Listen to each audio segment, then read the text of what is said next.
Again, now the search for 6-year-old Khayaletu Magadla is continuing in Soweto this afternoon.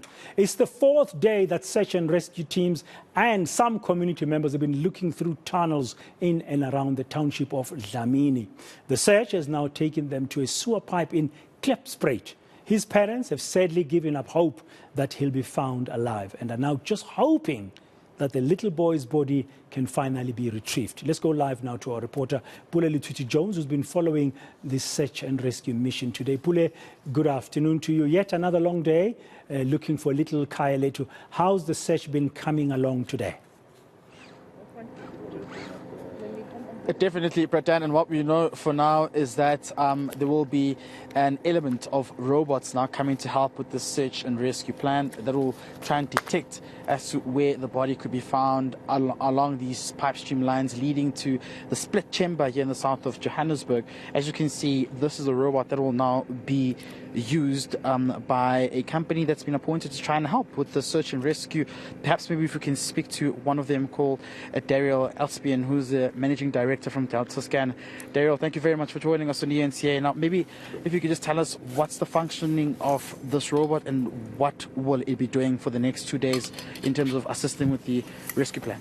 Sure. So this is called an off-road crawler rover. We specialize in doing digital investigations with unmanned vehicles and HD feeds. So essentially what we've got here is a waterproof off-road 4x4 that we can send hundreds of meters into rough terrain that's hard to get over if it's slippery or if it's wet. What I have on my head, this is a DJI high-definition FPV system. So this gives us a live full HD feed into the goggles. We've got a full camera system that's set up onto the rover, so wherever we send it through the pipe, we'll be able to see what is there in real time. We're also recording all the footage so we can review it afterwards as soon as we come out at the different manhole points. What are some of the challenges that you guys can expect when you're moving into this mission right now? The challenges, I suppose, look, if there's massive holes in the floor, if the floor's washed away, we'll have to see how to maneuver over that. Also, if there's large debris that's very difficult to get over, we also have unmanned drones that we can bring down. So these are specialist confined space drone systems that will be able to fly over the water level through the pipelines that we'll bring tomorrow, hopefully.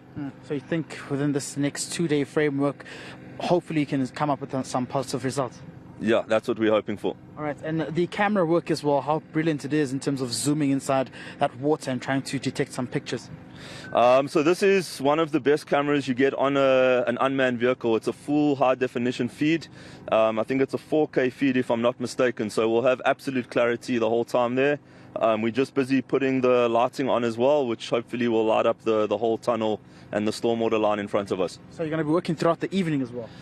Yeah, we're planning on doing it as long as it takes. We want to cover as much ground as we can, and just hopefully we've got enough batteries with us as well, and we'll go through the full route. All right, Daryl, maybe perhaps if you can just show the viewer how does this thing work and maybe use it as well here. Right down, as you can see how the motion of this robot actually functions and how it moves in terms of trying to detect where the body could be when moving onto some of the pipelines there. I'm just going to try to step out of shot, then you can just have a look.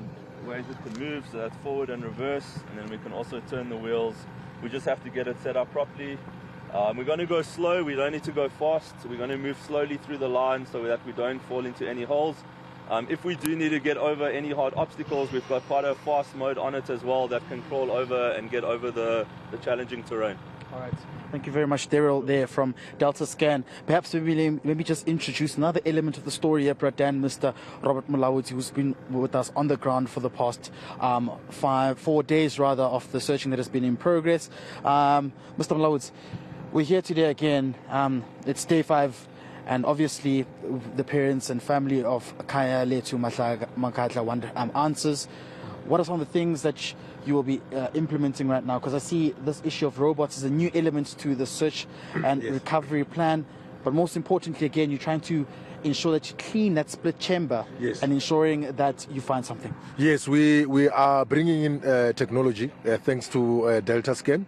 just to eliminate any uncertainty along that line. So we are introducing this technology to the operation, and also while that process of cleaning up is underway, hoping that one or the other we will be able to locate the young Kaya Letu.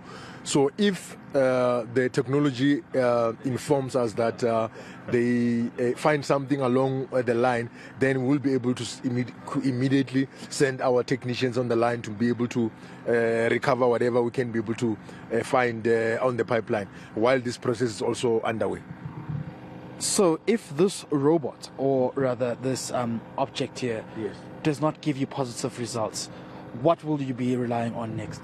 No, it means that now we have to continue cleaning up, the chamber, because that will be the only part which we will be relying on, because we will, by that time the lines will be clear, so we'll be relying on the chamber. Hence we are eliminating whatever uncertainty along the lines by bringing on the technology which we have now. Tell us about the pipelines which were blocked as well. Some of them were blocked, but you said that you've managed to clear them as well.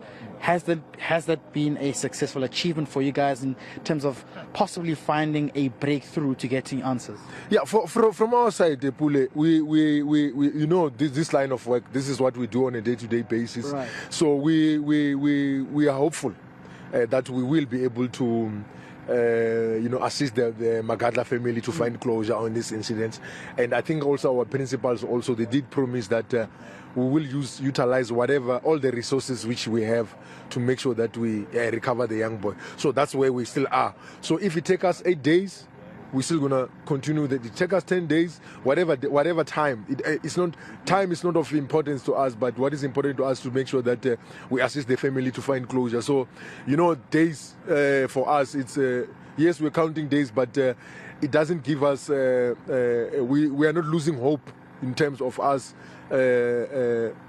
making sure that we recover the young boy. So, as the time goes, we have to change our strategies. As the day goes, we have to. But at the end of the day, our goal is to make sure that we assist the family to find closure. That is exactly what we're going to continue to do. So, if technology doesn't help us, we have to come up with something else, because, we have to use another kind of technology to be able to assist us to reach our goals. So, we will. Make sure that we continue with our search up until we assist the family to find closure. That is where we are now at this moment. We are going to continue with the search up until we find the young man and assist the family to find closure. And we are updating the family, yes, as all the way. Every time in the morning when we come in. How are they, by the way?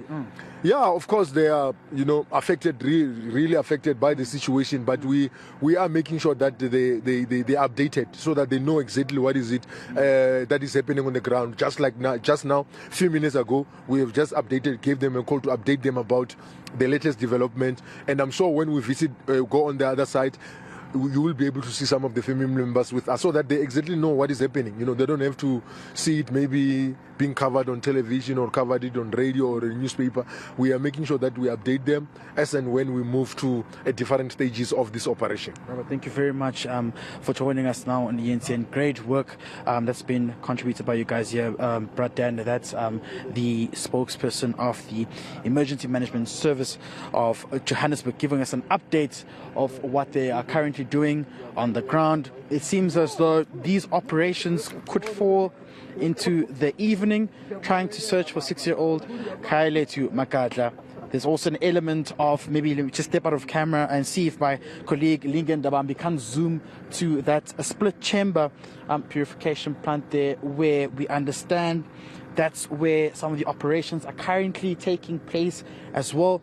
That could also fall into the evening as well. This is a joint operation with the Department of Joburg Water, EMS, and of course SAPS officials also on site. Now turning to technology, resorting to using that robot to go under there and see what it can do. Seems like a smart move at this hour, but it's going to be a very long evening as well. I guess kudos to them for keeping on trying to locate the remains, which is what it seems like now. The family has accepted that the young boy, the 6-year-old boy, this body will be found somewhere around there. Let's hope they are successful. It must be heartbreaking for the parents at this stage.